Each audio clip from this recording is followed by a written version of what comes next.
Hello കൂട്ടുകാരെ, daily 5 minutes for LP UPയുടെ day 4 ആണ് ഇന്ന്. എല്ലാവരും പഠിക്കാൻ തയ്യാറല്ലേ? നമ്മളിന്ന് നോക്കാൻ പോകുന്നത് ചട്ടമ്പി സ്വാമികളെക്കുറിച്ചാണ്. ചട്ടമ്പി സ്വാമികൾ 1853 മുതൽ 1924 വരെയാണ് അദ്ദേഹത്തിൻ്റെ ജീവിത കാലഘട്ടം. ജനനം 1853 ആഗസ്റ്റ് 25. ജന്മസ്ഥലം കൊല്ലൂർ അഥവാ കണ്ണമൂല, തിരുവനന്തപുരം ജില്ലയിലാണ്. വീട്ടുപേര് ഉള്ളൂർ കോട വീട്. പിതാവ് വാസുദേവ ശർമ്മ, മാതാവ് നങ്ങേമ്മ. ബാല്യകാല നാമം കുഞ്ഞൻപിള്ള, യഥാർത്ഥ നാമം അയ്യപ്പൻ. മരണം 1924 മെയ് 5. തിരുവനന്തപുരത്തെ ഗവൺമെൻറ് സെക്രട്ടേറിയറ്റിൽ ക്ലർക്കായി ഔദ്യോഗിക ജീവിതം ആരംഭിച്ചു. ചട്ടമ്പി സ്വാമികളുടെ ആദ്യകാല ഗുരു പേട്ടയിൽ രാമൻപിള്ള ആശാനായിരുന്നു. ചട്ടമ്പി സ്വാമിക്ക് ജ്ഞാനോദയം ലഭിച്ച സ്ഥലം വടിവീശ്വരമാണ്. സ്വാമി വിവേകാനന്ദന് ചിന്മുദ്രയുടെ മാഹാത്മ്യത്തെപ്പറ്റി വിവരിച്ചു കൊടുത്തത് ചട്ടമ്പി സ്വാമികളാണ്. സ്വാമി വിവേകാനന്ദനെപ്പറ്റി അദ്ദേഹം ഒരു ഗരുഡനാണെങ്കിൽ ഞാൻ വെറുമൊരു കൊതുകാണ് എന്ന് ചട്ടമ്പി സ്വാമികൾ പറഞ്ഞു. മലബാറിൽ ഞാനൊരു യഥാർത്ഥ മനുഷ്യനെ കണ്ടു എന്ന് ചട്ടമ്പി സ്വാമികളെക്കുറിച്ച് വിവേകാനന്ദൻ പറഞ്ഞു. പട്ടിസദ്യ നടത്തിയ നവോത്ഥാന നായകനാണ് ചട്ടമ്പി സ്വാമികൾ. വിദ്യയും വിത്തവും ഉണ്ടെങ്കിലേ മനുഷ്യ പുരോഗതി സാധ്യമാകൂ എന്നാണ് ചട്ടമ്പി സ്വാമികൾ പറഞ്ഞത്. മൃഗബലി നിരോധിച്ചുകൊണ്ട് മഹാറാണി സേതു ലക്ഷ്മിഭായി വിളംബരം പുറപ്പെടുവിച്ചത് ചട്ടമ്പി സ്വാമികളുടെ പ്രവർത്തന ഫലമായാണ്. അയിത്തം അറബിക്കടലിൽ തള്ളണമെന്ന് ആഹ്വാനം ചെയ്ത നവോത്ഥാന നായകനാണ് ചട്ടമ്പി സ്വാമികൾ. മിശ്രഭോജനം നടത്തിയ നവോത്ഥാന നായകനുമാണ് ചട്ടമ്പി സ്വാമികൾ. സർവവിദ്യാധിരാജ എന്ന പേരിൽ അറിയപ്പെട്ടു. ഷൺമുഖദാസൻ എന്ന പേരിലും അദ്ദേഹം അറിയപ്പെട്ടിരുന്നു. ശ്രീ ഭട്ടാരകൻ, ശ്രീ ബാലഭട്ടാരകൻ എന്നീ പേരുകളിലും ചട്ടമ്പി സ്വാമികൾ അറിയപ്പെട്ടിരുന്നു. കാഷായം ധരിക്കാത്ത സന്യാസിയെന്നും കാവിയും കമണ്ഡലവുമില്ലാത്ത സന്യാസിയെന്നും അറിയപ്പെട്ടിരുന്നു. അദ്ദേഹത്തെ സദ്ഗുരു, പരിപൂർണ കലാനിധി, സർവജ്ഞനായ ഋഷി എന്നിങ്ങനെ ശ്രീനാരായണ ഗുരു വിശേഷിപ്പിച്ചു. തിരുവനന്തപുരം കണ്ണമൂലയിൽ ചട്ടമ്പി സ്വാമികളുടെ പേരിൽ പുതുതായി ക്ഷേത്രം നിലവിൽ വന്നിട്ടുണ്ട്. അനുകമ്പയായ മധുരത്താൽ നിറഞ്ഞതായിരിക്കണം മനുഷ്യ മനസ്സ് എന്ന് ആഹ്വാനം ചെയ്തു. കൂട്ടുകുടുംബ വ്യവസ്ഥ, സംബന്ധം, മരുമക്കത്തായം എന്നിവയ്ക്കെതിരെ അദ്ദേഹം പോരാടി. ചട്ടമ്പി സ്വാമികളുടെ പ്രധാനപ്പെട്ട ശിഷ്യനാണ് ബോധേശ്വരൻ. ജയ ജയ കോമള കേരളധരണി എന്ന കേരള ഗാനം എഴുതിയത് ബോധേശ്വരനാണ്. ചട്ടമ്പി സ്വാമി സ്മാരകം സ്ഥിതി ചെയ്യുന്നത് കൊല്ലം ജില്ലയിലെ പന്മനയിലാണ്.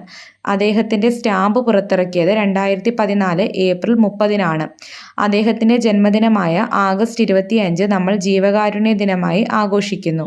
ചട്ടമ്പി സ്വാമികളുടെ മരണത്തിൽ അനുശോചിച്ച് KP കറുപ്പൻ എഴുതിയ കവിതയാണ് സമാധി സപ്താഹം. ചട്ടമ്പി സ്വാമികളുടെ ഏറ്റവും വലിയ കൃതിയാണ് പ്രാചീന മലയാളം. പ്രാചീന കേരളത്തിൽ നിലനിന്നിരുന്ന ജാതിരഹിതമായ ആദിമ സമൂഹത്തിൻ്റെ ചരിത്രം അനാവരണം ചെയ്യുന്ന കൃതിയാണ് പ്രാചീന മലയാളം. മനുഷ്യ സമുദായത്തിൻ്റെ ആദിഭാഷ തമിഴാണെന്ന് പറയുന്ന കൃതിയാണ് ആദിഭാഷ. അവർണർക്കും വേദം പഠിക്കാമെന്ന് പറയുന്ന കൃതിയാണ് വേദാധികാര നിരൂപണം. ക്രിസ്തുമത സഭകളുടെ പ്രവർത്തനങ്ങളെയും മതമാറ്റത്തെയും എതിർത്ത കൃതിയാണ് ക്രിസ്തുമത നിരൂപണം. ഏറ്റുമാനൂർ ക്ഷേത്രത്തിലെ ആറാട്ട് ദിവസം പ്രസിദ്ധീകരിച്ച കൃതിയാണ് ക്രിസ്തുമത നിരൂപണം. അഗസ്ത്യർ എന്ന തൂലികാനാമത്തിൽ ചട്ടമ്പി സ്വാമികൾ രചിച്ച കൃതിയാണ് തമിഴകം. ചട്ടമ്പി സ്വാമികളോടുള്ള ബഹുമാനാർത്ഥം ഇരിങ്ങാലക്കുടയിൽ നിന്ന് ആരംഭിച്ച മാസികയാണ് സദ്ഗുരു. ചട്ടമ്പി സ്വാമികൾ വിവേകാനന്ദനെ കണ്ടുമുട്ടിയ വർഷം 1892 ചട്ടമ്പി സ്വാമികളുടെ മഹാസമാധി ശതാബ്ദി ആചരണം അറിയപ്പെടുന്നത് മഹാഗുരുവർഷം 2024 എന്നാണ്. പഠിച്ച കാര്യങ്ങളൊന്ന് ഓർത്ത് നോക്കാം. അദ്ദേഹം ജനിച്ചത് 1853 ആഗസ്റ്റ് 25 ആഗസ്റ്റ് 25 ജീവകാരുണ്യ ദിനമായി ആചരിക്കുന്നത് എന്ന് ഓർക്കണം. അതേപോലെ തിരുവനന്തപുരം ജില്ലയിലെ കണ്ണമൂലയിലാണ് ജനിച്ചത്. ബാല്യകാല നാമം കുഞ്ഞൻപിള്ള എന്നും യഥാർത്ഥ നാമം അയ്യപ്പൻ എന്നും ആയിരുന്നു. ഈ പേരുകളും ഓർത്തുവയ്ക്കണം.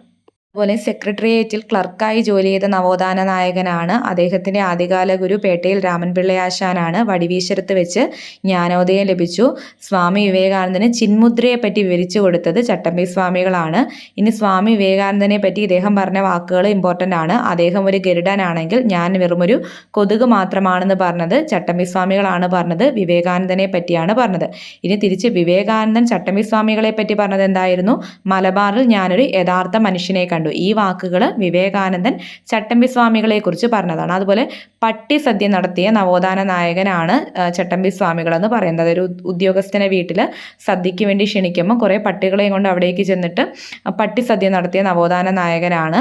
അതുപോലെ വിദ്യയും വിത്തവും ഉണ്ടെങ്കിലേ മനുഷ്യ പുരോഗതി സാധ്യമാകൂ എന്ന് പറഞ്ഞു. മൃഗബലി നിരോധിക്കാൻ വേണ്ടി പ്രവർത്തനം നടത്തി. അയിത്തം അറബിക്കടലിൽ തള്ളണമെന്ന് ആഹ്വാനം ചെയ്തു. മിശ്രഭോജനം നടത്തി. ഇതൊക്കെ ഇമ്പോർട്ടൻ്റ് ആണ്. അതുപോലെ ഇദ്ദേഹത്തിൻ്റെ വിശേഷണങ്ങൾ സർവ്വവിദ്യാധിരാജ, ഷൺമുഖദാസൻ, ശ്രീ ഭട്ടാരകൻ, ശ്രീ ബാലഭട്ടാരകൻ, കാഷായം ധരിക്കാത്ത സന്യാസി, കാവിയും കമണ്ഡലവുമില്ലാത്ത സന്യാസി, സദ്ഗുരു, പരിപൂർണ കലാനിധി, സർവജ്ഞനായ ഋഷി. അവസാനത്തെ 3 പറഞ്ഞത് ശ്രീനാരായണ ഗുരുവാണ്. പിന്നെ കണ്ണമ്മൂലിൽ ഇദ്ദേഹത്തിൻ്റെ പേരിൽ ഒരു പുതിയ ക്ഷേത്രം വന്നിട്ടുണ്ട്. അദ്ദേഹം പറഞ്ഞ വേറൊരു കാര്യമാണ്, അനുകമ്പയായ മധുരത്താൽ നിറഞ്ഞതായിരിക്കണം മനുഷ്യ മനസ്സ്, കൂട്ടുകുടുംബ വ്യവസ്ഥ, സംബന്ധം, മരുമക്കത്തായ ഇവയ്ക്കെതിരെ പോരാടി. അദ്ദേഹത്തിൻ്റെ പ്രധാന ശിഷ്യനായിട്ടുള്ള ബോധേശ്വരൻ്റെ കേരള ഗാനമാണ് ജയ ജയ കോമള കേരളധരണി. പത്മനയിലാണ്, കൊല്ലം ജില്ലയിലെ പത്മനയിലാണ് ചട്ടമ്പി സ്വാമിയുടെ സ്മാരകം നിലനിൽക്കുന്നത്. ഇദ്ദേഹത്തിൻ്റെ ചിത്രമുള്ള സ്റ്റാമ്പ് പുറത്തിറങ്ങിയത് 2014 ഏപ്രിൽ 30-നാണ്. അതുപോലെ തന്നെ ഇദ്ദേഹത്തിൻ്റെ മരണത്തിൽ KP കറുപ്പൻ എഴുതിയ കവിതയാണ് സമാധി സപ്താഹം. നേരത്തെ പറഞ്ഞു, ആഗസ്റ്റ് 25 ജീവകാരുണ്യ ദിനമായിട്ട് കേരള സർക്കാർ ആചരിക്കുന്നുണ്ട്. അത് ഇദ്ദേഹത്തിൻ്റെ ജന്മദിനമാണ്. പിന്നീട് നമ്മൾ അദ്ദേഹത്തിൻ്റെ കൃതികളെ പറ്റി പറഞ്ഞു. പ്രാചീന മലയാളം എന്ന കൃതിയാണ് അദ്ദേഹത്തിൻ്റെ വലിയ കൃതി. ജാതിരഹിതമായ ആദിമ സമൂഹത്തെ പറ്റിയാണ് പ്രാചീന മലയാളം എന്ന് പറയുന്ന കൃതിയിൽ പറയുന്നത്. ഇനി അദ്ദേഹത്തിൻ്റെ മനുഷ്യരുടെ ആദിഭാഷ തമിഴാണെന്ന് പറയുന്ന കൃതിയാണ് ആദിഭാഷ. പിന്നെ വേദാധികാര നിരൂപണത്തിൽ അവർണർക്കും പഠിക്കാമെന്ന് പറയുന്നു. ക്രിസ്തുമതത്തെ വിമർശിക്കുന്ന കൃതിയാണ് ക്രിസ്തുമത നിരൂപണം.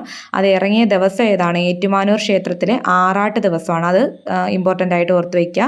ഇനി അഗസ്ത്യർ എന്ന തൂലികാനാമത്തിൽ തമിഴകം എന്ന കൃതി രചിച്ചതാരാണ്? ചട്ടമ്പി സ്വാമികളാണ്. അദ്ദേഹത്തോടുള്ള ബഹുമാനാർത്ഥം ഇറങ്ങുന്ന മാസികയാണ് സദ്ഗുരു.